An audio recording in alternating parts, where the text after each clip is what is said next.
원룸에 차를 주차하고 저녁을 먹으러 식당으로 향하던 길이었다. 멀리서 식당 주인 여자가 커다란 짐을 들고 낑낑대며 걸어오는 모습이 보였다. 그녀는 나를 발견하자 반갑게 인사를 건넸다. 어머, 총각이구나. 아, 네, 안녕하세요. 오늘은 퇴근이 조금 늦으셨네요. 네, 중요한 일 때문에 좀 늦어졌어요. 그 순간 그녀가 들고 있던 길다란 상자 하나가 길바닥으로 떨어졌다. 다급히 손을 뻗어 잡으며 물었다. 이게 다 뭐예요? 이렇게 많이 혼자 들고 오신 거예요? 네, 생필품이 다 떨어져서 오랜만에 마트에서 이것저것 샀더니 짐이 많아졌네요. 나는 자연스레 몇 개의 짐을 들어 올렸다. 어머, 괜찮아요. 떨어진 것만 올려주시면 되는데. 아니요. 어차피 식당에 가는 길이에요. 아이고, 정말 미안해서 어쩌죠? 이게 미안할 일이에요? 우리 사이에 이러시면 섭섭하죠. 하하, 그런 건 아니고 고마워요. 그렇게 식당에 도착했고 그녀의 방으로 짐을 옮겨주었다. 짐을 내려놓고 문을 나서려는데 그녀가 다급히 불러세웠다. 저 총각. 네, 미안한데 이왕 신세진 김에 부탁 하나만 더 해도 될까요? 뭐든 말씀하세요. 사실 이걸 어떻게 해야 할지 몰라서요. 그녀가 보여준 건 새로 산 변기 커버였다. 잠시 망설이며 속으로 생각했다. 제 길. 이런 건 신랑이나 애인한테 부탁해야 하는 거 아닌가? 이리 주세요. 제가 해드릴게요. 욕실로 들어가 변기 커버를 조립하며 그녀의 상황이 어쩌다 이렇게 됐는지 궁금해졌다. 작업을 마치고 나와 말했다. 설치 다 됐습니다. 이제 가볼게요. 정말 고마워요, 총각. 정태 씨 보기보다 듬직하고 남자다움이 있네. 그럼요. 겉으론 비실해 보여도 장근육 꽤 있습니다. 하, 상남자였구나. 그녀는 날 한번 훑어보며 얼굴을 살짝 붉혔다. 왜요? 상남자 좋아하세요? 그치. 여자치고 상남자 싫어하는 사람 있을까? 그럼 오늘 저녁 식사는 저랑 같이 하시는 건 어때? 오늘 신세 진 것도 갚을 겸 제대로 한상 차려드릴게요. 정말요? 얼마나 제대로 차려주실 건데요? 그녀는 주방에서 한참을 지지고 볶더니 금세 진수성찬을 내놓았다. 식탁에 앉아 음식을 보며 감탄했다. 우와, 이건 서방님 대접도 이런 대접이 없네요. 서방님 대접이라니 참 말을 재밌게 하네. 여자를 만족시키면 밥상이 달라진다는 말 있잖아요. 그래 반은 맞고 반은 틀리다. 암튼 총각이 날 만족시켜준 건 맞으니깐. 호호. 아, 배부르다. 이런 밥상 다시는 먹기 힘들겠죠. 정말 잘 먹었어요. 왜?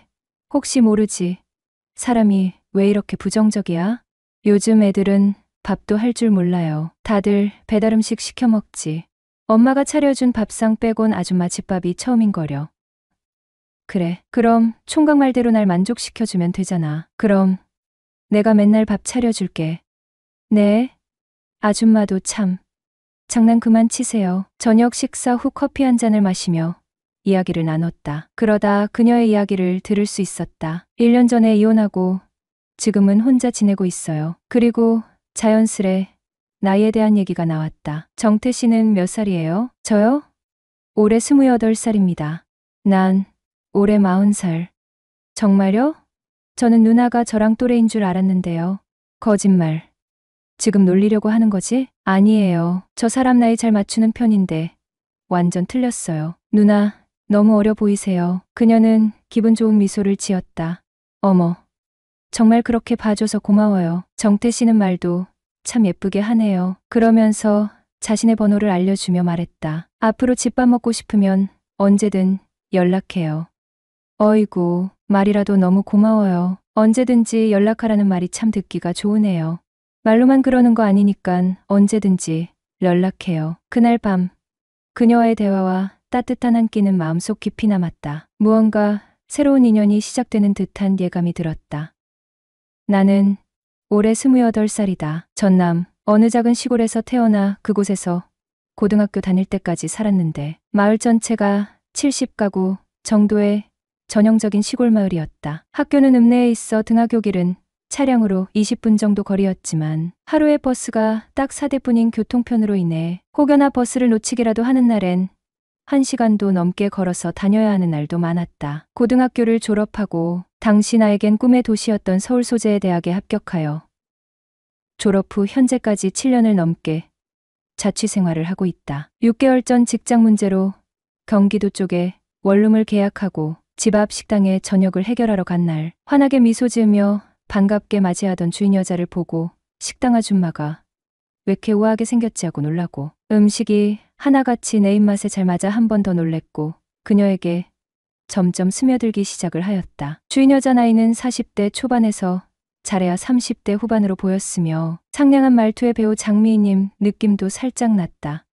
하루는 맥주 한잔하고 집으로 돌아오는 길에 단골 식당 간판에 불이 켜져 있는 거다. 시간은 밤 9시가 넘어가고 있었다. 이 시간엔 보통 손님을 받지 않았는데 식당 문을 열고 들어서자 아줌마와 눈이 마주쳤는데 나는 그만 당황하여 얼굴이 빨개지고 말았다. 식당 한켠에 쪼그리고 앉아 여자 2명이 수다를 떨며 열심히 파김치를 담고 있는 모습이 너무나 사랑스러워서이다. 정태 씨, 이 시간에 웬일이세요? 저 아줌마 혹시 라면 하나 먹을 수 있나요?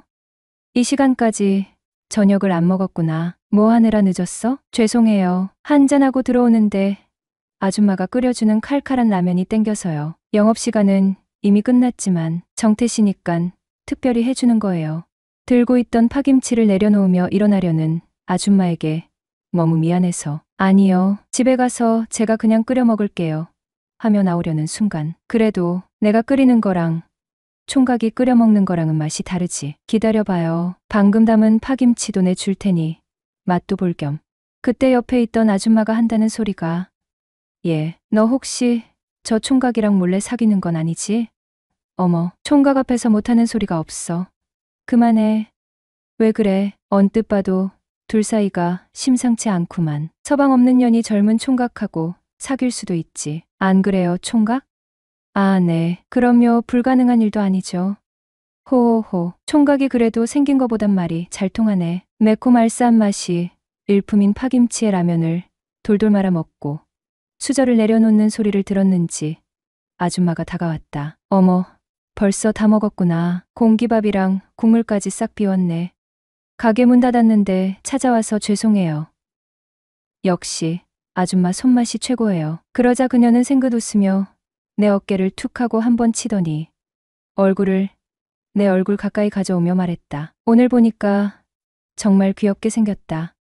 어쩜 내 모습을 귀엽다는 듯이 한참을 보더니 커피도 한 잔 해야지 하며 돌아서서 그릇을 챙기셨다. 아줌마가 그릇을 치우고 설거지를 하는 동안 내 눈은 그녀를 쫓아다녔다. 총각, 뭘 그렇게 뚫어지게 쳐다봐. 이제 보니 정말 내 친구한테 관심 있구나. 호호호호. 그러지 말고 사귀자고 고백이라도 한번 해봐. 아차 싶었다. 파김치를 함께 담그고 있던 아줌마 친구분이 옆 테이블에 앉아 있는 것도 잊은 채 나는 쥐구멍에라도 들어가고 싶은 기분이었다. 정태 총각 왔어? 오늘은 소고기국인데 맛있게 먹어. 저녁마다 식사를 해결해주는 식당 주인 아줌마. 그날 이후 12살 연상인데 불구하고 자꾸만 여자로 다가온다. 이후 식당 아줌마와 친하게 지내게 된 것은 매일 저녁을 거기서 해결하면서부터다. 타지에서의 자취생활에 백반정식 7,000원. 엄마가 만들어준 집밥 같은 반찬을 무한으로 배불리 먹고 제대로 된 끼니를 해결할 수 있는 곳. 10년 가까운 자취생활인 나에게는 사막에서의 오아시스 같은 곳이었다. 그곳에서 식사하는 시간이 하루의 가장 행복한 시간이었고 너무나 좋았다. 주변에 큰 빌딩과 보험사 직원들 상대로 장사를 하다 보니 가성비가 뛰어난 식당들이 많았지만 제 입맛이 맞는 곳은 아니었죠. 낮 위주로 장사하는 식당이라 저녁 8시쯤에 문을 닫았기에 퇴근하고 곧장 가면 거의 마지막 손님으로 식사를 할 수가 있었습니다. 물론 저녁에는 반찬이 떨어져도 새로 만들어 채워두지 않는다는 단점이 있긴 했지만 저같이 많이 먹는 대식가에겐 남은 음식들만으로도 충분히 배를 채울 수 있었으니 저로선 감사할 따름이었죠. 거의 매일을 한 달 넘게 찾아가자 서서히 아줌마도 나를 살갑게 대해주었어요. 3개월쯤 지나자 아줌마와의 관계는 한결 편해졌다. 서로 반말 섞인 농담을 주고받으며 허물없이 지낼 정도가 됐다. 어느 날 가게에 들르니 아줌마가 주방에서 날 반기며 말했다. 정태 왔어? 오늘은 추어탕 끓였는데 먹어봐. 내가 금방 데워올게. 식은 국은 따로 데워 정성스럽게 내놓고 남은 반찬은 주말에 먹으라고 챙겨주었다. 그녀의 배려 깊은 씀씀이와 따뜻한 마음이 그녀의 고운 얼굴만큼이나 빛나 보였다. 나도 그만한 답례를 해야 했다. 가게 형광등이 나가면 얼른 갈아 끼워주고 무거운 물건이 있으면 팔 걷어붙이고 옮겼다. 남자의 손길이 필요한 일은 도맡아 해결하며 자연스레 그녀의 곁을 지켰다. 그러다 보니 동네에서는 이상한 소문이 돌기 시작했다. 저 총각, 혹시 아줌마 기둥서방 아니야? 그러게 둘이 너무 다정해 보여서 의심스러울 만도 해. 가게에서 밤늦게까지 단둘이 있는 모습이 동네 주민들에게 자주 목격되었으니 그럴 만도 했다. 커피를 마시며 소소한 이야기를 나누거나 TV를 보며 웃음을 터뜨리는 우리의 모습을 누군가 지나치며 본 모양이었다. 더군다나 아줌마는 1년 전 이혼 후 식당에 딸린 단칸방에서 홀로 지내고 있었고 나는 한창 나이에 아직 총각이었다. 오해가 쌓이기엔 충분한 상황이었다. 그러나 그런 소문이 우리를 불편하게 하지는 않았다. 정태야, 동네 사람들이 우리 뭐라 하는 것 같더라? 뭐래? 내가 누나 기둥서방이래? 어머, 어쩜 그렇게 잘 알아? 하긴, 나 정도면 그럴만도 하지. 둘이 마주 보고 웃음을 터뜨리며 소문마저 농담으로 넘길 만큼 서로에게 익숙해져 있었다. 그녀는 평일에만 장사를 해서 주말에는 늘 한가했다. 그러다 보니 내 끼니를 걱정하는 일이 잦았다. 토요일, 일요일엔 내가 밥 차려줄 테니 집으로 오라는 그녀의 초대는 그렇게 시작됐다. 토종닭 한 마리를 사와 한약재를 듬뿍 넣고 1시간을 푹 끓여 달백숙을 만들었다. 뜨거운 김이 모락모락 올라오는 달백숙 냄새에 허기가 밀려왔다. 그녀는 내게 달백숙을 내밀며 말했다. 총각은 여자친구도 없으니 몸보신도 필요 없겠지만 그래도 한번 먹어봐. 말은 그렇게 했지만 약간 비꼬는 듯한 어투였다. 닭을 야무지게 발라먹고 남은 국물로 끓인 달죽까지 해치우고 나니 배가 불러 몸을 일으키기가 귀찮았다.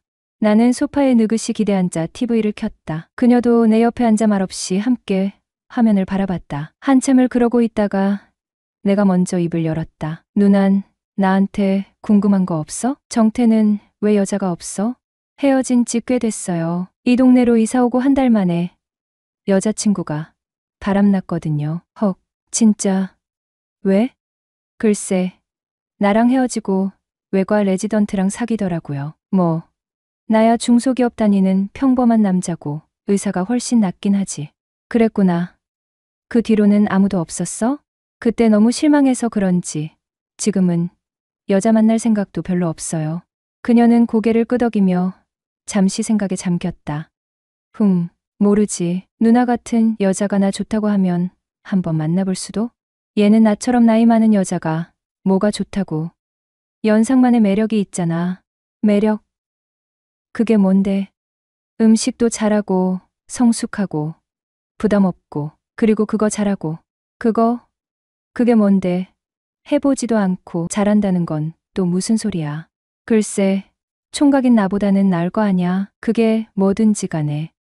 그녀는 피식 웃더니 말했다. 호호, 정태, 너 이제 보니 순진한 구석도 있네. 귀엽다, 너. 귀엽다고? 여자 눈에 남자가 귀여워 보이면 끝난 거라던데. 난 아닌데? 난 귀여운 남자 싫어해.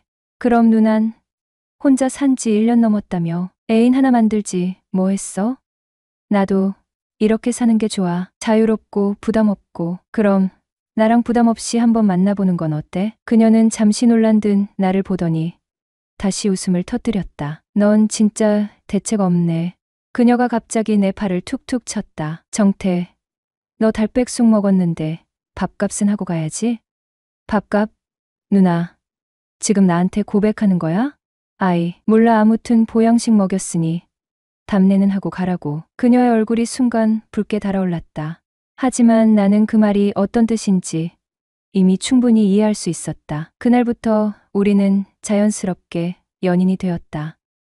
나는 그녀와 반년이 넘는 시간을 함께하며 정이 들었다. 그녀는 나보다 12살 많았지만 서로에게 부담 없는 만남을 원했던 만큼 우리 관계는 너무나도 좋았다. 그러던 어느 날 그녀의 전 남편이 갑작스럽게 연락을 해오면서 모든 것이 복잡해졌다. 전 남편은 이혼 후 다른 여자와 동거하며 지냈지만 그 여자가 바람을 피우고 도망가면서 혼자가 되었고 이제서야 자신의 과거 잘못을 뉘우치고 있다고 했다. 그는 애들 생각해서라도 다시 살림을 합치고 싶다며 간곡히 부탁했다. 심지어 며칠 전에는 아이들을 데리고 식당까지 찾아와 애원까지 했다. 그는 조강지처만한 여자가 없다는 걸 깨달았다며 그녀와 다시 시작하고 싶다는 의지를 거듭 강조했다는 것이다. 그의 제안은 단순한 감정 호소에 그치지 않았다. 그는 자신 명의로 된 재산 일부를 그녀에게 넘기겠다는 약속까지 했다. 듣자 하니 그는 경제적으로 꽤 여유로운 편이고 능력 있는 사람이라고 한다. 다만 과거에 호색한 기질로 바람을 피워 그녀를 힘들게 했던 전력이 있었기에 이 모든 제안이 진심인지 혹은 일시적인 후회인지 확신하기 어려웠다. 솔직히 그녀와의 관계는 나에게도 복잡한 감정을 남겼다. 그녀를 붙잡자니 나이 차이가 마음에 부담이 되었고 반대로 그녀를 보내자니 아쉬움이 컸다. 우리는 서로 부담 없이 만나는 것을 원했고 그런 면에서 천생연분 같은 관계였다. 하지만 지금 이 상황은 그녀와 나의 관계를 넘어서는 문제로 다가왔다. 그녀는 전 남편의 제안을 고민했다. 그가 과거의 잘못을 뉘우쳤다는 점과 아이들을 위해 재결합하는 것이 옳은 선택일지에 대해 갈등하고 있었다. 그러나 전 남편과 다시 산다는 것은 불구덩이 속으로 뛰어드는 것과 같았다. 다만 애들에 대한 미안함과 책임감 때문에 고민을 거듭했다. 나는 그녀에게 제안했다. 우리 딱 6개월만 더 함께 살아보고 결정하자. 그래야 후회가 없을 것 같아. 그녀도 내 제안에 동의했다. 6개월이라는 시간이 우리 관계를 정리하고 그녀가 전 남편과 재결합할지 여부를 명확히 판단할 기회를 줄 것 같았다. 그녀는 전 남편에게도 이 사실을 전하며 6개월 뒤 확답을 주겠다고 말했다. 이 6개월은 우리 둘에게 중요한 시간이 될 것이다. 그녀에게는 과거와 현재, 그리고 미래를 비교할 기회가 될 것이고 나에게는 그녀와의 관계를 더 깊이 이해하고 정리할 수 있는 시간이 될 것이다. 물론 이 시간이 끝난 후 그녀가 어떤 결정을 내릴지는 알 수 없다. 그러나 내가 할 수 있는 것은 그녀가 후회 없는 결정을 할 수 있도록 최선을 다해주는 것이다. 그녀가 어떤 선택을 하든